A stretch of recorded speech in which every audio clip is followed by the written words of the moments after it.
All right, look, I'm gonna be completely honest. I made a very bad mistake, okay? It was foolish of me, it was ignorant, and I apologize to everybody that watches my video.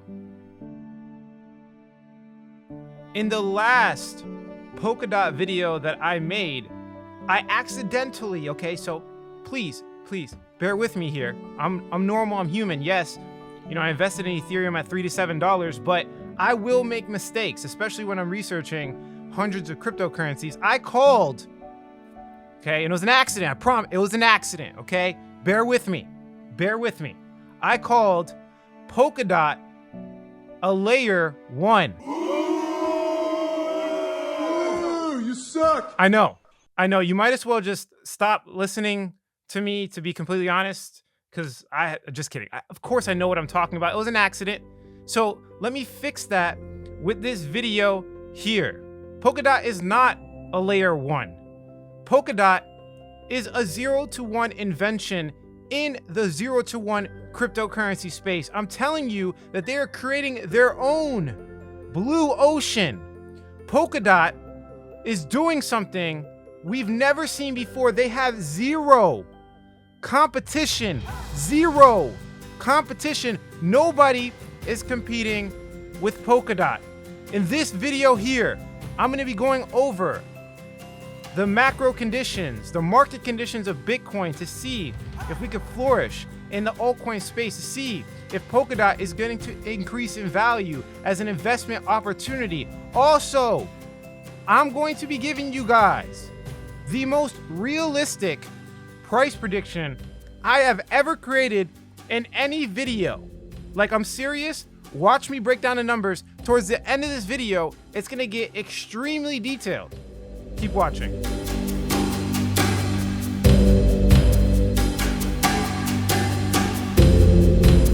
Hey guys, before we jump into the video, I just wanted to update you really quickly. There are hundreds of people impersonating me. They have made a business model out of it. These guys are making new accounts at will. They will copy my posts. They will copy my avatar. They are going to copy and paste everything about my life to convince you that they are me. You guys know the only thing I sell is the fundamentalsecrets.com, my digital course. So if you apply there, then yes, somebody will reach out. Other than that, guys, it's a scammer. Don't let them take your money. What's going on, everybody? Alex back with another video. And today we're going to be going over the market conditions. I'm going to be diving into Polkadot, explaining it to you guys in great detail and showing you exactly how undervalued Polkadot is right now. It's crazy how undervalued Polkadot is. And then at the end of the video, I'm going to be breaking down the math behind my prediction. I think Polkadot has the best risk to reward right now when it comes to any type of top 10 cryptocurrency. Now, we have a lot of YouTubers, giving you guys these 100x altcoins, including myself. I talk about extremely undervalued coins, but understand things like Polkadot give us an opportunity to put larger sums of cash because it's relatively safe. It's not safe, as a traditional finance or whatever the case is, but it's safe in the context of it's probably not going to dump 40%. It's going to move with the market. But right now, I've identified a specific reason why it's extremely undervalued. I'm telling you right now, I'm probably going to go all in on Polkadot, to be completely honest with you. I'm going to put like a large sum of my portfolio into Polkadot, like probably 50+% when it comes to my cryptocurrency trading portfolio. And you guys will see exactly why. It's a good risk to reward perspective. I don't put 50% of my net worth into, or not my net worth, but my cryptocurrency trading portfolio. I'm never going to do that. I'm never going to put it into like, a coin with $100 million market cap. But something like Polkadot, it looks sweet. It looks juicy. It looks ripe. Hey guys, really quickly, before we jump into the actual video, I want to talk about something that's really important to us. Fundamental Secrets, as well as one of the people that work for me, Alejandro Orozco, one of my best friends, actually just started a fundraiser for homeless people in Honduras. And what he's doing to raise awareness is on September 25th and 26th, and you'll see it all over my Instagram, he's running a 100-mile ultra marathon race. And this is not like a relay race, and it's under 24 hours. He will not be sleeping. He's going to run 100 miles, guys, to help raise awareness. But really quickly, you guys know I do things very thorough. So this is going to be basically sponsored by Fundamental Secrets. And as you can see right here, he's donating to the Hope Children's Home that rescued nearly 5,000 children. And you guys know we do things very thorough. So I wanted to make sure what we did had a high approval rate. And as you can see right here, the hospital itself has a 98.23% approval rating, so that you know your money is going to a good cause. You can see right here, I donated $200 and I'll probably donate more. We had an original goal of $1,000, but that got demolished.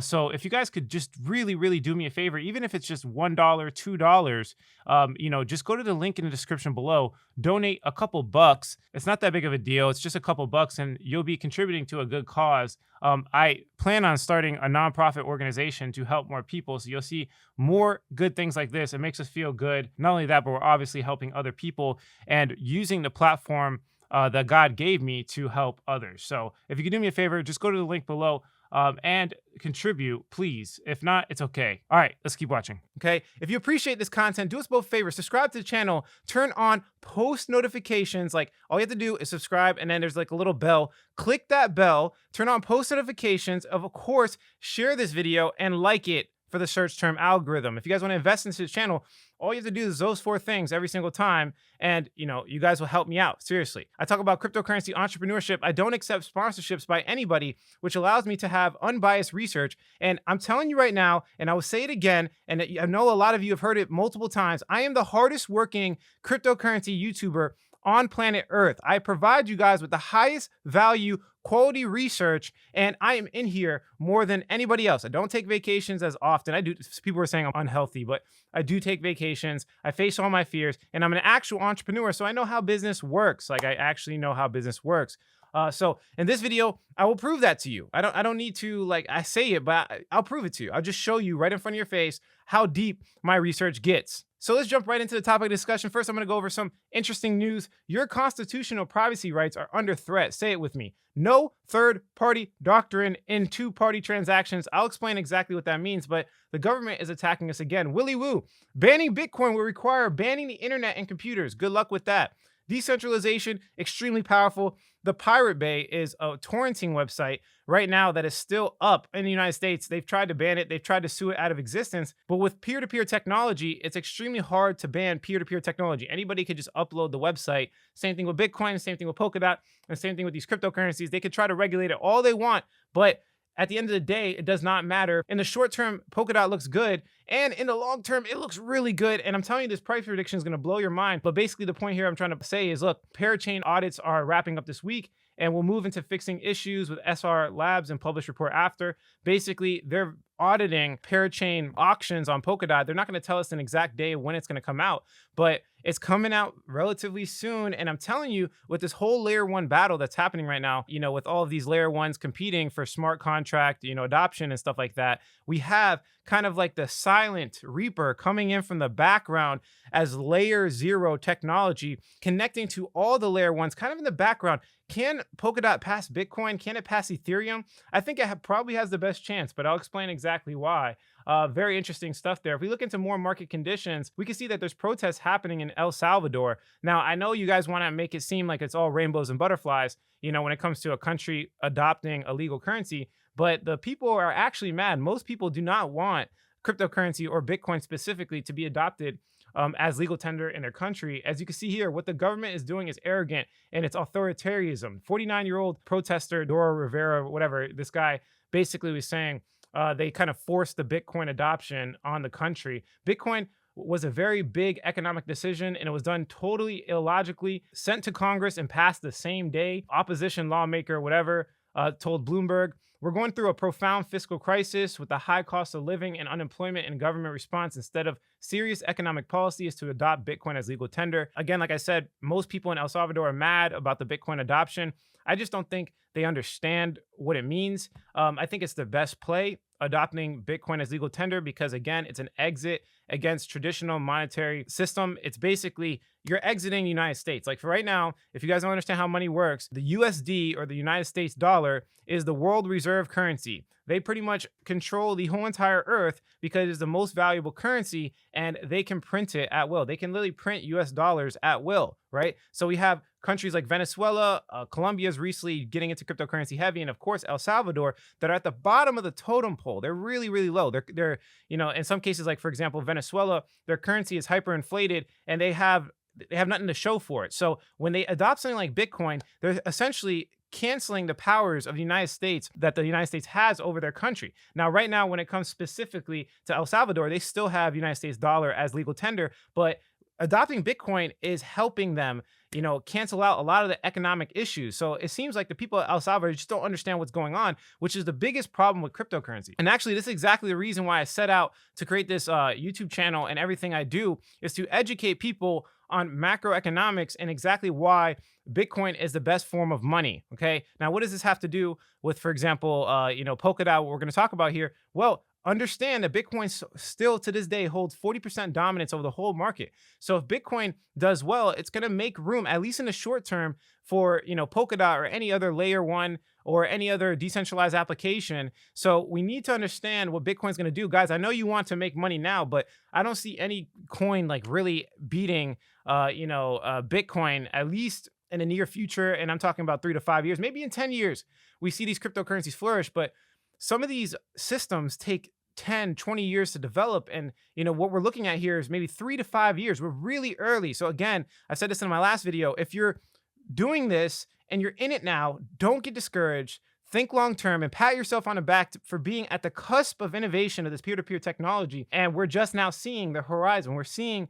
the adoption happen in front of our eyes. So be very careful with selling short term. If we come over here, we talked about this as well. Evergrande credit contagion is spreading. So basically in China, the second biggest real estate company can't pay their bill. They can't pay their liabilities in September. And basically what's happening is something similar to the housing market crash in the United States. And you can see the effects of it right here. China's other leverage developers are tumbling. Also, you could see that China's central bank injected liquidity into the banking system as the credit contagion worsens. In general, guys, you have these huge problems that happen, right?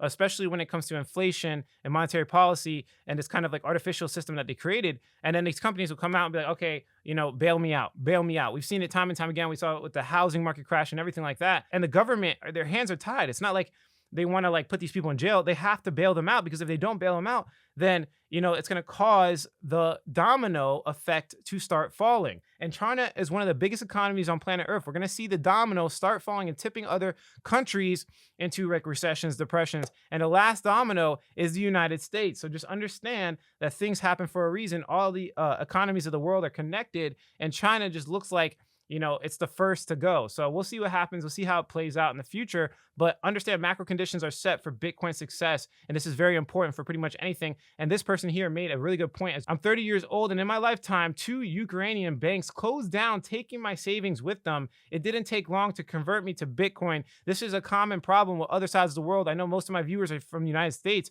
but it could happen, guys. It really could happen where your bank closes down. Remember, there was actually a law that passed recently, about a year and a half ago, where they used to have 1/10 of your money in the actual bank. So if you put $1,000 into your bank account, they are forced by law to have at least $100 in physical cash. Now that went down to zero. With the pandemic, it went down to zero. This liquidity crisis. So basically right now, if you put $1,000 in the bank, they do not have to hold any of it. And pretty much if the system goes down, good luck getting your money from the bank. And this happens in other countries all the time. We've seen it time and time again. Basically, these smaller countries are like kind of case studies for what's happening in the world and the economy. So very interesting there. Also, I saw this very interesting post as well. Why am I bullish? A major cycle in the 54-year cycle. The cycle is illustrated below. The USD will be bearish until 2028. He's basically looking at this cycle here, how it's kind of following this trend, and we could be potentially bearish until 2028. We know the United States dollar, as it loses purchasing power, this is the whole entire reason Bitcoin was formed in the first place. This could look very, very bullish for Bitcoin. Also, I saw this right here when looking at the total value locked on different ecosystems. I'm like, okay, let's look at some ecosystems. Let's look at what's going on. Did you guys notice something?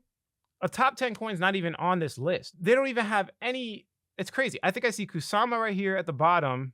Is that Kusama logo? Let me just double check it. Is that Kusama's logo? Yeah, I think it is. You see the little bird right there. So at least they have that, but we don't even see Polkadot anywhere. Do you guys see Polkadot anywhere? So I wanted to bring this to your attention. it just really, really looks like people are sleeping on Polkadot right now. And this was September 17th. It's kind of scary at this point, how undervalued, in my personal opinion, Polkadot is. In final news, before I actually go into the Polkadot ecosystem and what's going on, I did want to touch this really quickly because this is really important, when it comes to all decentralized finance, when it comes to Bitcoin, when it comes to Ethereum, pretty much everything. Basically, they're trying to sweep some type of regulation under the rug. And I'm going to read, because I'm not a lawyer, I'm not into politics at all, but from this right here, this research looks really interesting.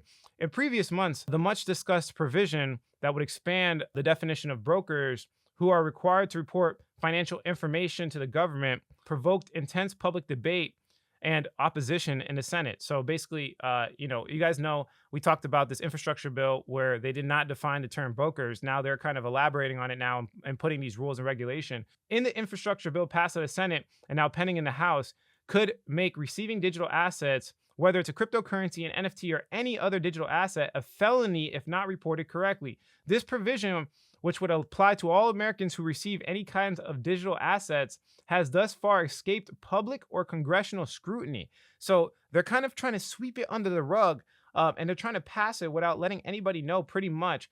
Any person who receives $10,000 in digital assets must verify the sender's personal information, including social security number, and sign and submit a report to the government within 15 days. They're making it very hard for decentralized finance applications, as well as pretty much any quote unquote broker, which is a broad definition, by the way, to run and to live and to actually transact. It's really scary. The proposal relies on a law created in 1984 that was written to discourage in-person cash transfers and to encourage the use of financial institutions for large transaction. So they're using a law created in 1984 to regulate cryptocurrency. The law's relative clarity and limited applicability in the case of old-fashioned cash is difficult to apply to the transfer of digital assets, thus making compliance unduly burdensome. They're making it very hard for us. Miners, stakers, lenders, decentralized application and marketplace users, traders, business, and individuals are all at risk of being subject to this reporting requirement, even though in most situations, the person or entity in receipt is not the person to report the required information. So it's scary. They're just making it very hard for us, again, doing what they want, and they don't actually understand what's going on. This is the current state of decentralized finance and cryptocurrency. This is bad, I guess, in the short term. In the long term, remember what I said, this is peer-to-peer technology. Regardless of what they do, there's going to be projects that flourish and might dump the price short term, but in the long run, we will win. So let's jump into actual Polkadot and the Polkadot ecosystem. Again, like I said in the beginning, in the intro, I did make a slight error by calling it a layer 1. I didn't mean it, but let me explain what I mean by layer 0, okay? So it basically saying that Polkadot has a novel answer to the Polkadot problem, and they're allowing different chains to coexist between nation states within the international community. Each nation basically is going to be allowed to pursue their own destiny and then come together to form alliances, engage in trade, and live in a world of diplomacy rather warfare, okay? So Polkadot, its goal is to become the blockchain of blockchains. So I can kind of draw, like with paint, a very specific use case, and we'll kind of add to this just to make it very simple for you guys. I've explained the layer 2 economy. So we have Polkadot, which is the only one that's doing layer 0. And then we have layer 1, and then we have layer 2. So I think this is how cryptocurrency is basically going to go. Polkadot is going to be at the bottom here, and it's going to run through its parachain slot auctions. It's going to run the layer 1. So layer 1s are going to be most likely allowed on this, right? And we're going to have like a whole bunch of layer 1s like ADA, ETH will be there. Maybe ETH will be like, NFTs because, NFT value is really high there, whatever the case is.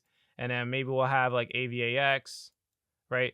You guys know the layer 1 ecosystems and stuff like that. And then, of course, like Cardano. And basically, we'll have this layer 2 ecosystem. We explained it before, where this will be like the fast transaction speeds. This will be like, kind of like a little bit centralized for, the features of being very fast and being very cheap.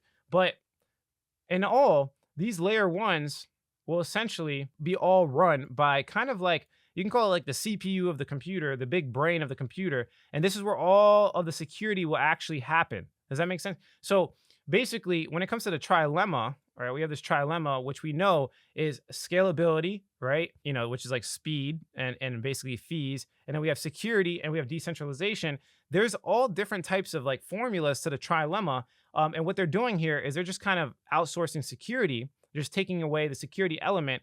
and allowing everyone to have their own formula. That's all it is. They think that it's going to be a blockchain of blockchains to coexist, and the layer ones will all coexist, right? So Polkadot's goal is thus to become the blockchain of blockchains, separating state from the application and allowing each layer one focus on its own chain's customizability. The layer one outsource security to the mothership. Each nation receives the benefits of a standing army without needing to rise, maintain, and deploy a standing army. The parachains thus redeploy resources otherwise spent on layer one security into their chain's core competency. The sharded security basically unlocks parachain's customizability without sacrificing security and built-in interoperability between different parachains. So very interesting. Also, there's one other thing I wanted to explain because it kind of attacks it from a different perspective. The multi-chain world will arise in the image of its users. Live monetarily experiments unlock a new monetary order. Users can seamlessly migrate to chains that reflect their worldview, whether they are Austrians or Keynesians or anything in between.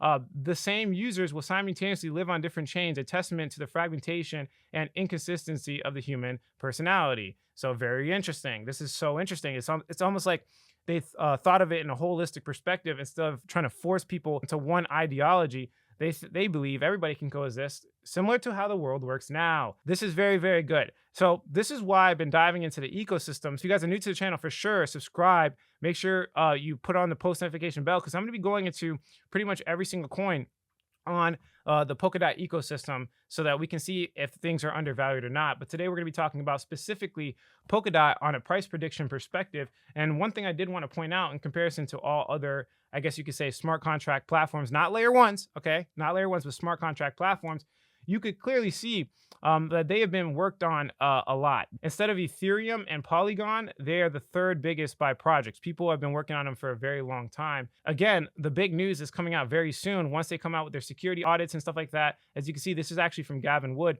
GitHub will continue to track its technical development, but the Polkadot launch involved more than that. It also included audit, governance, monitoring of testnets on Kusama. In my opinion, I think rollout will likely be a bit less staged than that of Kusama, since we'll be at a higher level of confidence that things will work as expected. Once Polkadot parachains are ready to go live, I would think a not unreasonable way forward to be a shell deployment once initial audits are complete, followed by an upgrade statement and the commitment of auctions.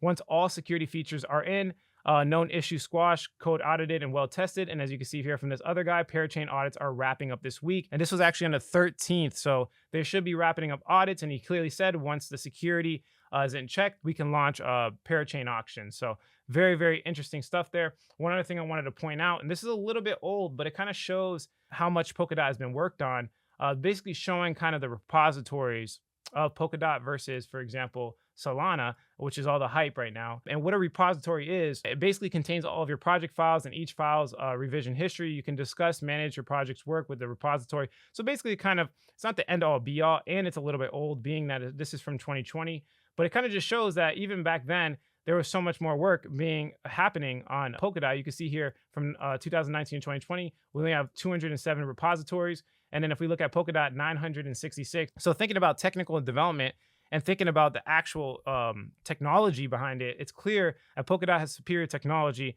than Solana and some of the layer ones. So very interesting, very undervalued in my personal opinion. But this is really why I'm really bullish. And this is what we were talking about here.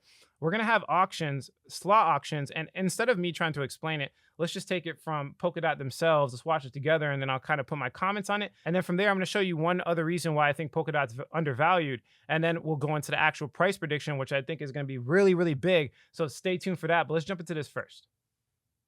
At the time of recording this tutorial, the maximum duration a parachain can lease on Kusama is 48 weeks, and on Polkadot, it is 2 years. A full parachain slot can be divided into 8 lease periods.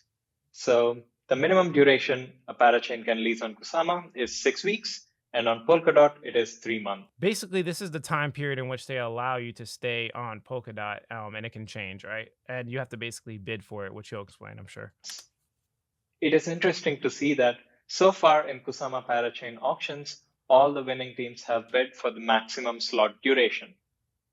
Things might play out a little differently in the future. How? Let's look at the mechanics of slot auctions in depth.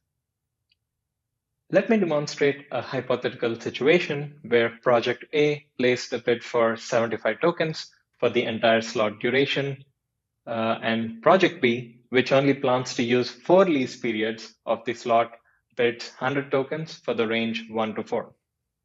Project C observes this bid on chain and bids 60 tokens for the range 5 to 8. Why would they do that? Probably they are still working on their project and are hopeful they can launch it during the 5th lease period of this particular slot. Now, who wins the slot? Let's do the calculation. 75 tokens bonded for 8 lease periods would be 600. 100 tokens locked for 4 lease periods is 400, plus 60 tokens locked for 4 lease periods is 240, which is in total equal to 640. And the winners of the slot auction are projects B and C. Do not be surprised if you see a parachain team that already acquired a slot for the maximum duration. Okay, so basically, their slot auctions work. Like, if I'm a project and I want to jump on Polkadot, I have to bid for it. I have to buy DOT tokens, and the way their actual bidding system works is I don't know what other people are bidding, so I have to like basically bid as much as I possibly can. And this is why it's so bullish, because if all these people are trying to get on layer 0, there's going to be a war, a bidding war of people buying dot. They have to buy a whole bunch of dot to enter the bid. Hopefully that makes sense, but this is going to cause the price of dot to skyrocket. And we saw it with Kusama, which is kind of like their test chain. It's like Kusama's the same thing, but they test on it. We saw Kusama rise by large percentages because they were bidding for parachain slot auctions. Very, very interesting stuff here. Why would they do that? This parachain team may want to ensure continuity of their service and may not want to take any chances by waiting till the last lease period. They can choose to jump in halfway through and bid for just the last 4 lease periods, there you go, of the newly opened slot auction. If this team is way too conservative, they might even participate in the next lease period right after winning a full slot auction and bid for that one last lease period. And then keep doing this each time a new slot auction opens. This slot auction system ensures that the teams with access to a lot of capital do not hoard entire slot durations. Instead, they would only bid for the lease period they are interested in. This lets the other teams bid for the remaining lease periods whenever a slot auction goes up. This slot auction system also ensures each project gets multiple chances to bid for their continuity of their parachain lease.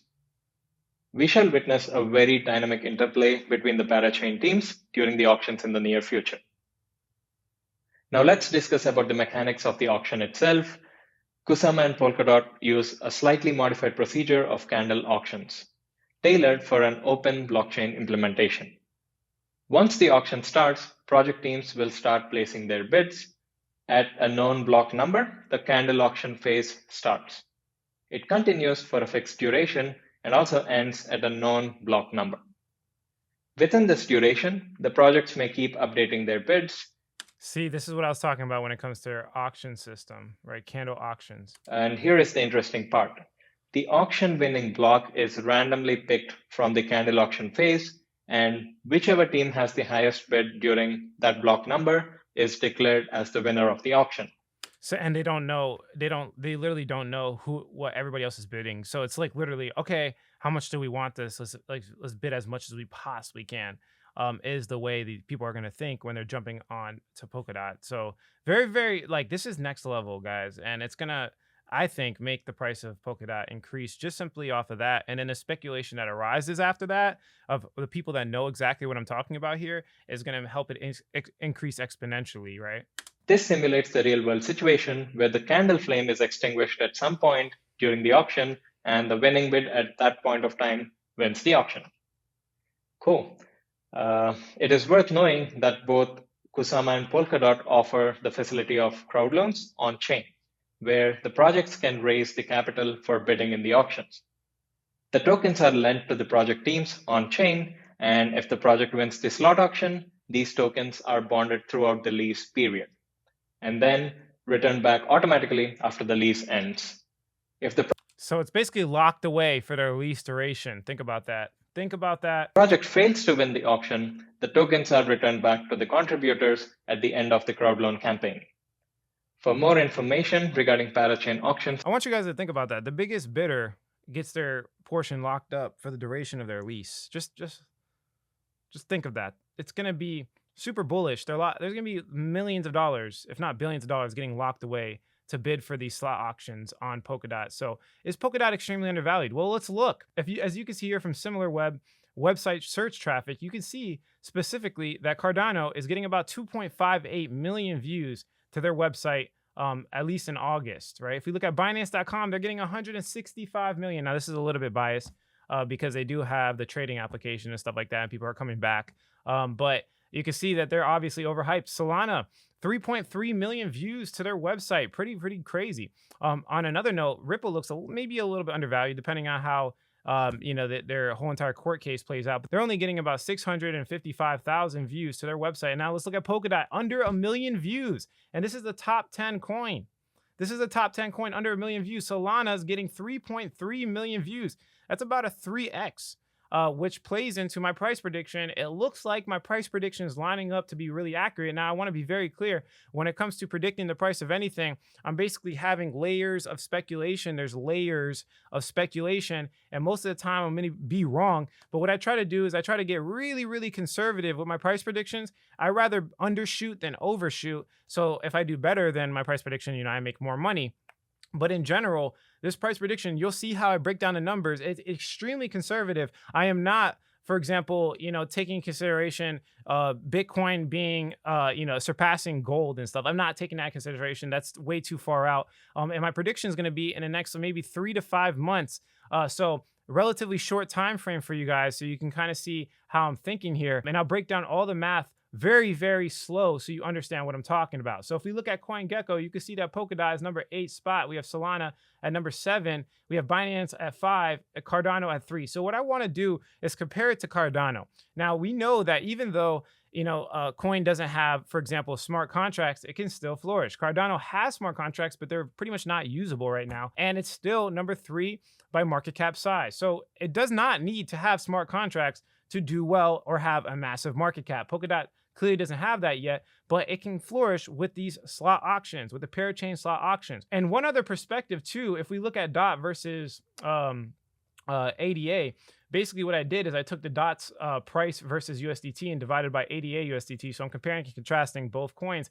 When this chart goes down, that means DOT is losing to ADA. When this chart goes up, that means ADA is losing to DOT. So clearly, for a long period of time, DOT has been losing a lot of dominance to Cardano, and this, of course, because of the smart contract news and everything that's going on. So it's like, when it comes to a risk to reward perspective, like, do you want to hold Cardano still? Like, do you really want to hold Cardano? Or is there a chance that this is the bottom right here, and maybe we could potentially see this chart go up where DOT starts outcompeting Cardano by percentage gains? In my personal opinion, guys, I'm not biased. The community is great for all the coins and stuff like that, and it's great, but I do not have any tribalism or maxi in my blood. My goal here is to make as much money as possible, and hopefully that's your goal too, because as you can see, again, when it comes to DOT versus ADA, it looks like DOT is just so much more undervalued and has a better chance to increase by percentage gains. So that's a very interesting perspective right there. Now, if we look at the stock to flow model, we kind of have to predict the price of Bitcoin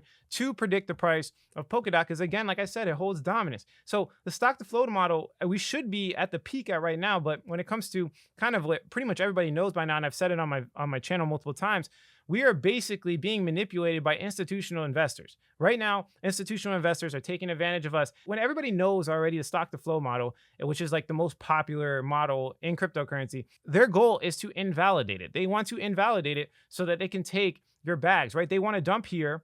They want everybody else to dump too, and then they're going to buy back cheaper and potentially extend the top. Maybe the top's over here, right? So I have a very small prediction. Maybe the top happens. Maybe Bitcoin gets to 100K at the beginning of next year, January, February. I think that's probably the most realistic time frame, considering if we look at the kind of like the heat map here, you can see once we get more into blue, this is typically where the top was over. So we're in green now. We should be at the top. So if we extend it a little bit far out, well, maybe, when we get into the blue territory, that's actually what's going to happen now. Also, if you take in consideration the law of diminishing returns, the bigger something gets, the slower it is to move. Then we can maybe say, and again, this is speculation on speculation on speculation, don't get me wrong, but I've been in cryptocurrency for a long time. And this is a thesis that a lot of people hold. Maybe the top is a little bit further this time. Maybe it takes a little bit longer. And you actually could see it right here. The top was like really on par with that red line, right? And then we see extended a little bit.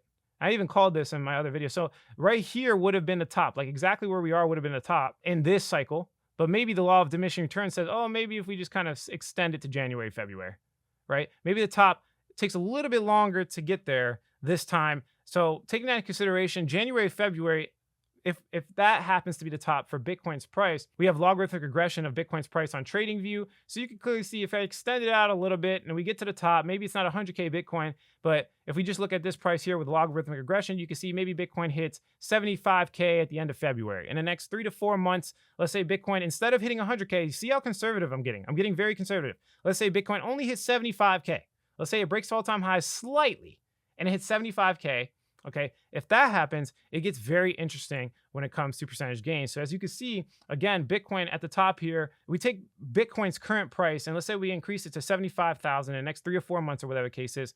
That's about a 54.57% increase. I want you to keep that number in the back of your head. You can see right here, Bitcoin's 40% dominance, but look how small Polkadot is. It's only 1.6% dominance of the whole entire market. So Polkadot is only worth 1.6% dominance over the whole entire market. This is very small. Now, if we look at Cardano, Cardano's holding about 3.4% of the whole entire cryptocurrency's market cap dominance. Again, all I did to get this number is I took the total market capitalization and I divided it by Cardano's market capitalization right here with this percentage calculator. Or I didn't divide it, but I took the percentage of it. I just took this percentage. What is this of this? And the percentage it gave me was 3.4%. That's all I did. I found the dominance of Cardano and I found the dominance of Polkadot, because in our thesis, if Polkadot is layer 0, then we should see Polkadot surpass Cardano. Okay. Now, I'm not saying right now in the next 3 to 4 months, it's going to pass Ethereum. You know, that would be someone kind of, selling you dreams and hopes. Maybe the best chance I think Polkadot has is maybe passing Cardano. Maybe. Okay. That's still in question. But let's say for the purposes of this price prediction, it does.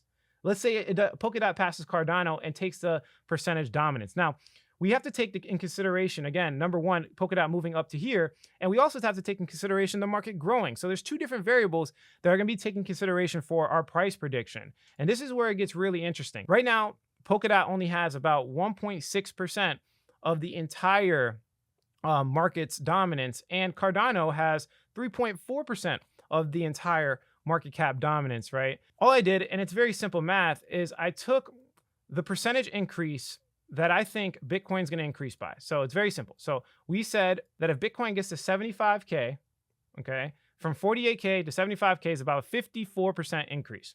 So I took that number and I said, okay, let's say hypothetically Bitcoin keeps the same dominance. Well, let's increase the total market capitalization by 54%. And that's what I did. And to keep the number in my head, I basically put it on this tab. So the total market capitalization can be potentially 3.4 trillion. If Bitcoin continues to rise, because Bitcoin moves the market, okay, and we get to a 3.4 trillion evaluation for the entire market, for everything in crypto, right, which a lot of YouTubers and a lot of smart people are saying it's going to get to 10 trillion. So see how conservative, this is very conservative. Everyone's saying it's getting to 10 trillion. I'm just saying in the next 3 to 4 months, it's getting to 3.4 trillion. You cannot say that I'm overreaching right now at all. So this is where it can get very interesting. And then let's say hypothetically, see the whole market grows 54%.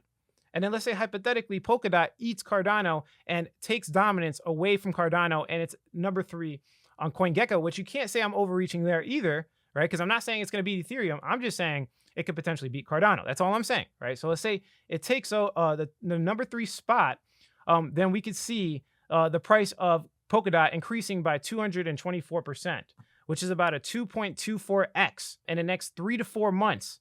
That could be very, very interesting. The way I got this price, it's super easy. I took, the 3.4% kind of like situation that we thought was going to happen, and I multiply it by the projected total market capitalization of the whole entire market. So if we think that 3.4 trillion multiply that by 3.4% because we think it's going to take Cardano's position.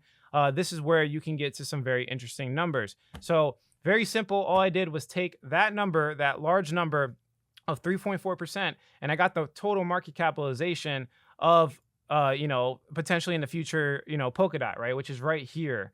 It's going to be about $118 billion, which is, again, not out of the question because currently Cardano right now is $76 billion. So I'm just saying that Polkadot can get to $118 billion. It's not, again, I just want to make sure you guys understand it's very conservative, okay? So Cardano gets eaten by Polkadot. Polkadot has $118 billion market cap. What's the price of Polkadot? And if we come over here, the price of Polkadot is $80. $80. I know you guys wanted it like 100x, but guys, understand that if you put in, for example, $10,000, you can turn it into $23,000 in literally a couple of months. The best hedge funds on earth do like 50 to 100% a year. And I'm telling you right now, you could do a 224% increase in the next 3 to 4 months. If that doesn't sound good to you, well, that's a little bit of greed in your heart. It's okay. For me, being that I'm seeing how undervalued Polkadot is, I'm going to make a large decision. It's going to be a large decision for Polkadot's price. I'm going to go pretty hard into Polkadot. So yeah, that's pretty much it for this video, guys. If you like the quality of this content, hit like. If you don't, leave some constructive criticism, subscribe for more video updates. And like I always say, if you don't get with it, you will get left behind. YouTube's hardest working cryptocurrency influencer right in front of your eyes. Please do me a favor. Seriously, guys, follow me on Twitter, Instagram, and we are looking for coaches in the fundamental secrets. We're looking for very smart people that understand fundamental analysis, technical analysis, and have been in cryptocurrency for a good amount of time with a good track record. And we're paying a pretty good amount, anywhere from 70K plus. So if you want to make some good money, potentially 6 figures, depending on how good you are, I'll leave the link below. Apply to the website, and then we'll get you in as a coach for the fundamental secrets. But that's it for this video, guys. Catch you in the next one.